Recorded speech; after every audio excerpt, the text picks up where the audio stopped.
भोपाल से 35 किलोमीटर दूर बरेसिया तहसील हमेशा से पिछड़ेपन और अनदेखी का शिकार रही है।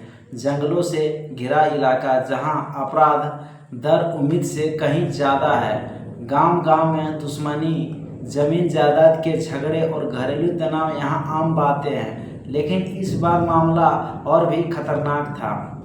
यह बात था 26 नवंबर की रात की कहानी है। चुनावी माहौल पूरे प्रदेश में गर्म था। नजीराबाद के थाने के इंचार्ज जोगेंद्र परमार रात के करीब 12 बजे अपने कागजात के साथ काम निपटा रहे थे। अचानक दरवाज़ा खुला और अंदर आया एक बदमाश शख्स। उसका नाम था लक्ष्मण सिंह गुज्जर। उसने कांपती आवाज़ में कहा कि साहब, मेरे भाई सोनाथ सिंह की हत्या हो गई, लाश घर पर पड़ी है। यह सुनकर परमार समझ गए कि मामला बेहद गंभीर है। वह फौरन कुछ सिपाहियों के साथ मौके की ओर रवाना हो गए और एसडीपीओ संजीव कुमार सिंह को भी खबर कर दी गई। तो अगर आप लोग मेरे चैनल क्राइम कथा धर्मा पर नए हैं तो कृपया मेरे चैनल को सब्सक्राइबर एवं बेल आइकन घंटा जरूर दबा देना दोस्तों। तो चलिए ज़्यादा समय ना लेते हुए कहानी को फिर से शुरुआत करते हैं। गाँव के कोने पर बने मकान के कमरे में जो नज़ारा पुलिस ने देखा वो रोंगटे खड़े कर देने वाले थे। 40 वर्षीय सोनाथ सिंह खून से लथपथ पड़ा था। उसकी गर्दन पर कुल्हाड़ी से जोरदार हथियार से आधा दर्जन से ज़्यादा वार किए गए थे।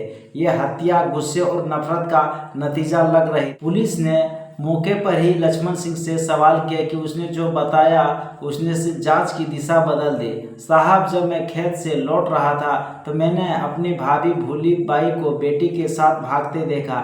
मैंने रोका पर उसने और तेजी से कदम बढ़ा दिए। गांव का हर कोई जानता है कि भैया और भाभी में अक्सर झगड़े होते रहते हैं। मुझे शक है कि यही कांड उसी का ना हो।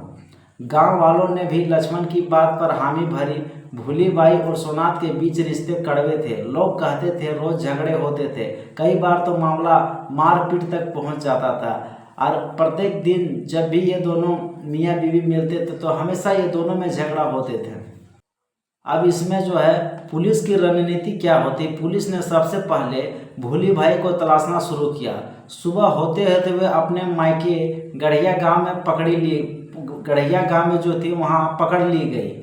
पहले तो भूली बाई ने रोते रोते कहा कि साहब, मैंने कुछ नहीं किया, मैं तो डर गई थी इसलिए मैं वहाँ से भाग गई। लेकिन पुलिस को शक था क्योंकि लाश का हालत और उसके भागने के समय दोनों बहुत कुछ कह रहे थे। जब पुलिस ने पूछताछ का दौर शुरू किया तो एसडीपीओ संजीव कुमार सिंह ने भूली बाई से सख्ती से पूछताछ की और उसे जोरों जोरों से धमकाने लगे। धीरे धीरे कई राज सामने आने लगे। गांव के कुछ लोगों ने बताया कि भूली भाई का व्यवहार कुछ दिनों से बदला हुआ था, किसी और से नज़दीकी के अफवाहों में भी थी।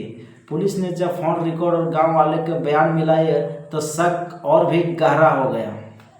और आखिर क्या थी हत्या की असली वजह। कई घंटे की पूछताछ के बाद भूली बाई टूट गई। उसने कबूल किया कि सोनाथ अक्सर शराब पीकर उससे झगड़ा करता था, कभी कभी मारपीट भी करता था।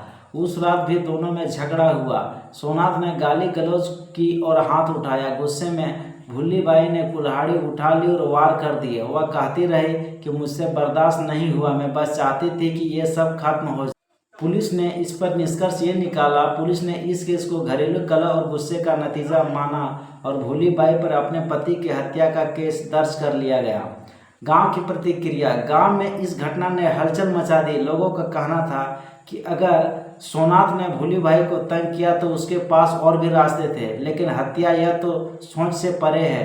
किसी ने भूली भाई को मजबूर का हालात का शिकार बताया तो किसी ने उसे बेरहम कातिल बताया। तो दोस्तों, यह कहानी से हम लोगों को एक अंतिम संदेश मिलती है कि यह कहानी सिर्फ बरेसिया गांव का नहीं है। यह कहानी उन हजारों घरों की है जहां घरेलू तनाव, गुस्सा और अहंकार मिलकर रिश्तों को खून कर देते हैं। सवाल सिर्फ यही है, क्या कोई झगड़ा इतना बड़ा हो सकता है उसकी सज़ा मौत बन जाए। और इस केस ने साबित कर दिया कि कभी कभी असली दुश्मन जमीन या दौलत नहीं है, बल्कि घर की ही चार दीवारी के भीतर पलता गुस्सा होता है। तो दोस्तों, ये पूरे घटनाक्रम को सुनाने का उद्देश्य किसी को परेशान करना या किसी को हैरान करना नहीं है, बल्कि इस कहानी के माध्यम से आप लोगों को जागरूक करना है, सचेत करना है। तो मिलते हैं एक नई स्टोरी के साथ, एक नए कहानी के साथ। तब तक के लिए दोस्तों जय भारत, जय Hind. Thanks for watching. Vande Mataram.